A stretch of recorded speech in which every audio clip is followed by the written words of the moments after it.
بسم اللہ الرحمن الرحیم۔ السلام علیکم دوستو، دنیا بھر کی خبروں میں آج آپ سنیں گے، لیکن اس سے پہلے اگر ہو سکے تو لائک، سبسکرائب اور بیل آئیکن کا بٹن ضرور دبا لیں۔ شکریہ۔ امریکہ ایران پر عائد پابندیاں ختم کرے۔ بھارت نے مقبوضہ وادی کے وسائل اور معیشت کو تباہ کر دیا، محبوبہ مفتی۔ صدر ٹرمپ کا آئندہ صدارتی انتخابات لڑنے کا اشارہ۔ بھارت میں دودھ پاکستانی کرنسی کے مطابق 215 روپے لیٹر ہونے کا امکان۔ ارجنٹینا میں مچھروں کے طوفان سے لوگ خوفزدہ۔ حفیظ شیخ جیتیں گے اور امید ہے کہ MQM بھی انہیں ووٹ دے گی، شیخ رشید احمد۔ میرا خواب ہے کہ انڈیا اور پاکستان اچھے دوست بن جائیں، Malala Yousafzai. Opposition senate election جیتنے کے لیے ہر حربہ استعمال کر رہی ہے، وزیر اعظم عمران خان۔ نون لیگ کا لانگ مارچ سے قبل پنجاب میں مظاہروں اور احتجاج کا شیڈول جاری۔ کراچی ایئرپورٹ پر بھارتی طیارے کی ہنگامی لینڈنگ۔ نائجیریا میں اغوا ہونے والی 279 طالبات رہا۔ اسلامی تعلیمات نے جنوبی افریقہ کو امن کا گہوارہ بنا دیا۔ تو آئیے چلتے ہیں اب خبروں کی تفصیل کی جانب۔ چائنا نے امریکہ سے مطالبہ کیا ہے کہ وہ ایران پر عائد پابندیوں کو ختم کرے۔ ایران کا مسئلہ اس وقت انتہائی اہم مرحلے میں ہے۔ ضروری ہے کہ اس کے خلاف پابندیوں کو ختم کیا جائے، جبکہ ایران بھی معاہدے پر عمل بحال کرے تاکہ اس کا نفاذ صحیح راستے پر واپس لوٹ آئے۔ چائنا نے تجویز دی ہے کہ عالمی نشست معاہدے کے رکن ملکوں اور امریکہ کی شرکت سے منعقد ہو، اور چین اسی کے ساتھ ساتھ یورپی یونین کی تجاویز کی بھی حمایت کرتا ہے۔ محبوبہ مفتی نے کہا ہے کہ مقبوضہ وادی کے عوام کے جمہوری اور آئینی حقوق کی بحالی کے لیے مسلسل جدوجہد کی ضرورت ہے۔ مقبوضہ وادی کے عوام کو مایوسی کو اپنی تقدیر کا فیصلہ نہیں کرنے دینا چاہیے، بلکہ انہیں اپنے عزم کو مستحکم اور اپنی صفوں میں اتحاد اتفاق کو فروغ دینا چاہیے۔ انہوں نے کہا کہ بھارت نے ہمارے آئینی حقوق پر ڈاکہ ڈالنے کے علاوہ مقبوضہ وادی کے وسائل اور معیشت کو بھی تباہ کر دیا ہے۔ سابق امریکی صدر ٹرمپ نے 2024 کے صدارتی انتخاب میں حصہ لینے کا اشارہ دے دیا ہے۔ ٹرمپ نے کہا کہ ڈیموکریٹس کو آئندہ انتخابات میں شکست دینے کے لیے بطور امیدوار میدان میں آ سکتے ہیں۔ انہوں نے ایک بار پھر کہا کہ یہ آپ سب جانتے ہیں کہ نومبر میں ہونے والے انتخابات میں دھاندلی کی گئی، جس کے باعث ڈیموکریٹ پارٹی جیت گئی۔ انہوں نے کہا کہ وہ فی الحال صدارتی انتخاب ہار گئے ہیں، لیکن ڈیموکریٹس کو آئندہ انتخابات میں شکست دینے کے لیے بطور امیدوار میدان میں آ سکتے ہیں۔ سابق امریکی صدر نے کہا کہ ان کا کوئی نئی سیاسی جماعت بنانے کا ارادہ نہیں ہے، لہٰذا نئی پارٹی بنانے سے متعلق مجھ سے منسوب خبریں بے بنیاد ہیں۔ سابق صدر ٹرمپ نے کہا کہ ریپبلکن کو پہلے سے زیادہ مضبوط اور منظم کیا جائے گا اور آخر میں جیت ہماری ہوگی۔ بھارت میں پیٹرول کی قیمتیں تقریباً 100 روپے لیٹر ہونے کے بعد کسانوں نے اعلان کر دیا ہے کہ وہ دودھ بھی 100 روپے پاکستانی کرنسی میں 215 روپے لیٹر بیچیں گے۔ بھارتی قانون کے مطابق دودھ کی قیمت من مرضی سے نہیں بڑھائی جا سکتی، مگر ہریانہ میں کسان پنچایت نے فیصلہ سنا دیا ہے کہ دودھ 100 روپے لیٹر ہی فروخت کیا جائے گا۔ ممکنہ نئی قیمت سرکاری کو آپریٹو کے لیے ہوگی، جبکہ عوام پرانے ریٹ پر دودھ خرید پائیں گے۔ کسانوں نے اعلان کیا ہے کہ اگر مودی سرکار نے اس سے سبق نہیں سیکھا تو گنے کے داموں میں بھی زبردست اضافہ کیا جائے گا۔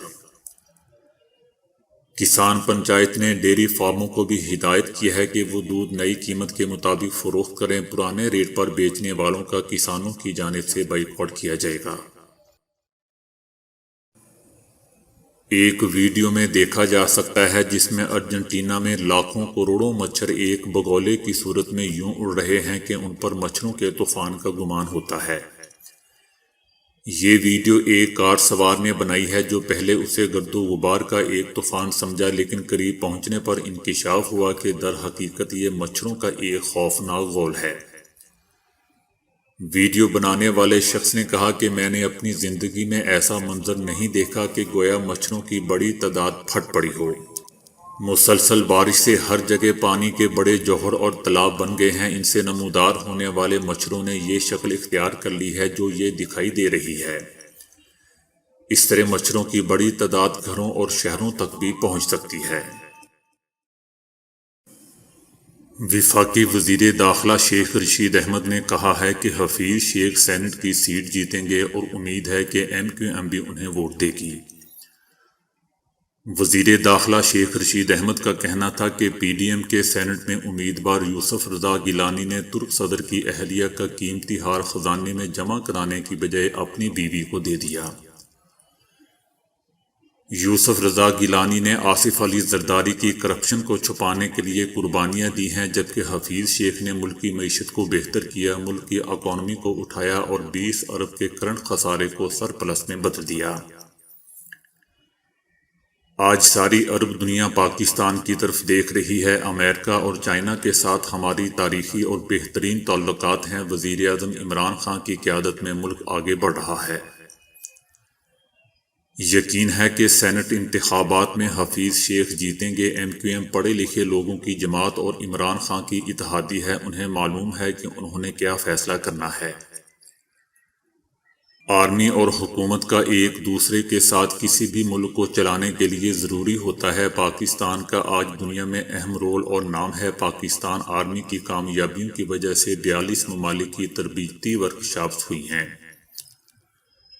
بھارت کے ساتھ اچھے تعلقات چاہتے ہیں۔ اس کے لیے ضروری ہے کہ مقبوضہ وادی کی پرانی حیثیت بحال کی جائے اور بھارت آرٹیکل 370 کو واپس لے۔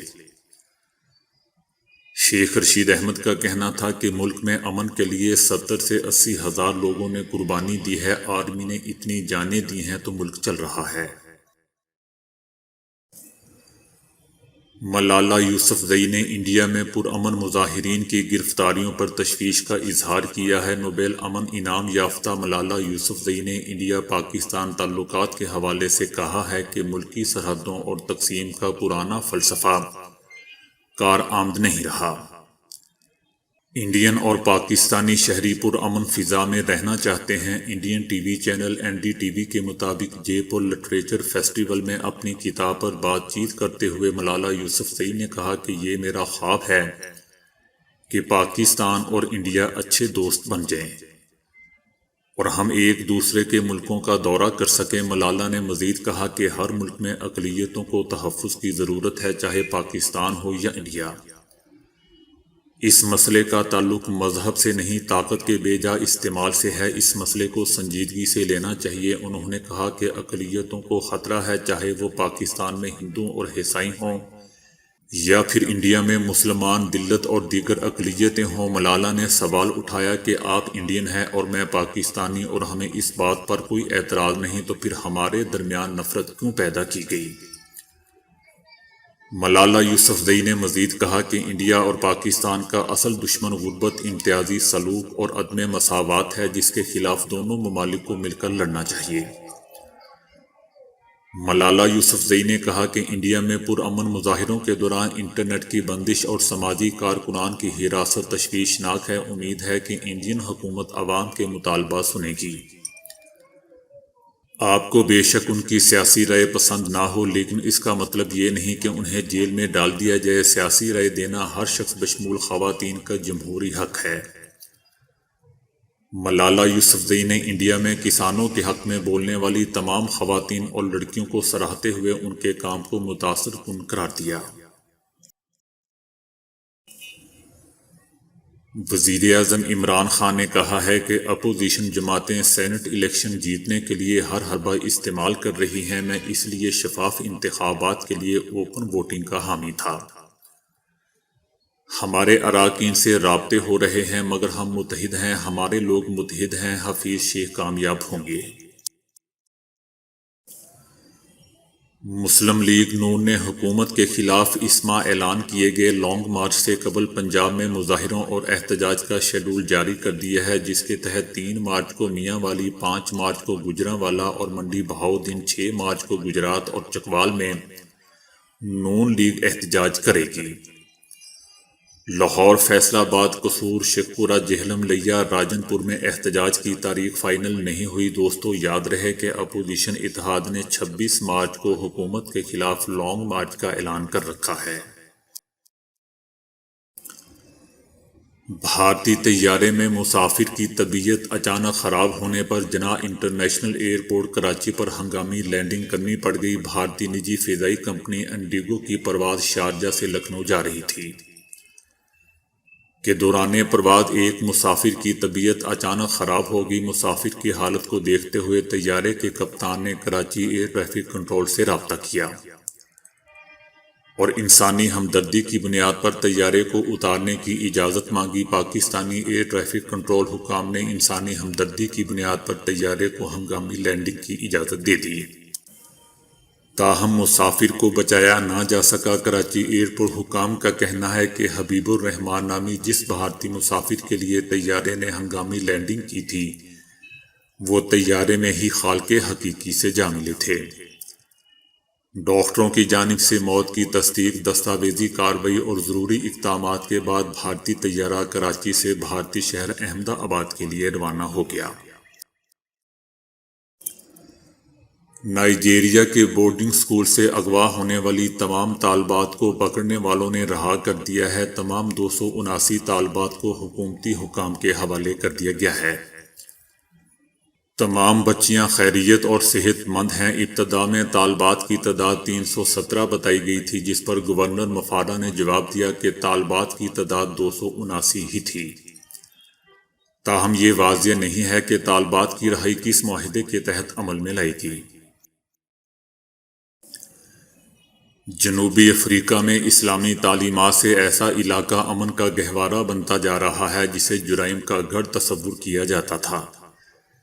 گزشتہ 3 برس سے شیخ مقدم اسحاق سالک نامی اسلامی مبلغ اور عالم دین اور ان کے ساتھی ہر جمعرات کو مینن برگ میں محفل ذکر منعقد کرتے ہیں، جس میں عام طور پر 100 سے 400 افراد شریک ہوتے ہیں۔ شیخ مقدم کا کہنا ہے کہ اس ذکر کی تقریب کے شرکاء کی تعداد سے زیادہ یہ بات اہم ہے کہ ہم 3 برس سے بلا تعطل اس کا انعقاد کر رہے ہیں، اور ایسا بھی ہوتا رہا ہے کہ ذکر شروع ہوتے ہی یہاں جاری جرائم بھی رک جاتے ہیں۔ جنوبی افریقہ کے دارالحکومت کیپ ٹاؤن میں واقع مینن برگ کا یہ علاقہ 1960 میں اس وقت کی حکومت نے صرف ایسے افراد کے لیے بسایا تھا جن کا تعلق غیر سفید فام افراد سے تھا۔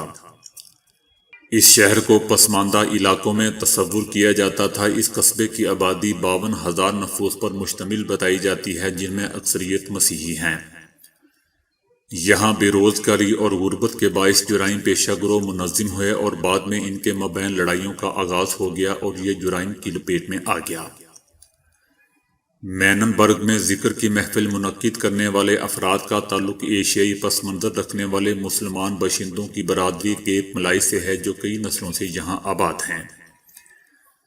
یہ کمیونٹی اپنے خاص انداز میں اللہ تعالیٰ کے ناموں کا ذکر کرتی ہے۔ محفل ذکر کے بعد تازہ تیار کیا گیا کھانا بھی تقسیم کیا جاتا ہے، جسے یہ لوگ نیاز کہتے ہیں۔ بی بی سی کے مطابق 2015 تک مینن برگ کو ریڈ زون قرار دیا جاتا تھا، تاہم یہاں منعقد ہونے والی اس محفل ذکر کے بعد کئی علاقوں میں جرائم کی شرح کم ہوئی ہے، اور کئی ایسے گروہ بھی ذکر کی محفل کا احترام کرتے ہیں۔ محفل ذکر کے بعد علاقے میں بہتر ہونے والے امن و امان کو دیکھتے ہوئے مقامی پولیس نے محفل ذکر کے منتظمین کو ایوارڈ سے بھی نوازا ہے۔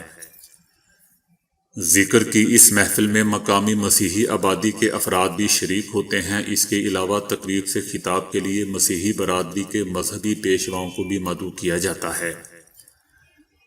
عام طور پر مسلمان اسکالر امن اور محبت اور رشتوں کے احترام جیسے سماجی موضوعات پر گفتگو کرتے ہیں۔ شیخ مقدم کا کہنا ہے کہ اللہ کے ذکر سے مینن برگ میں سکون آ رہا ہے، اس لیے ہمارا جی تو چاہتا ہے کہ ہم ہر روز یہاں پہ ذکر کی محفل منعقد کریں، لیکن اسباب کی کمی کے باعث یہ ممکن نہیں ہے۔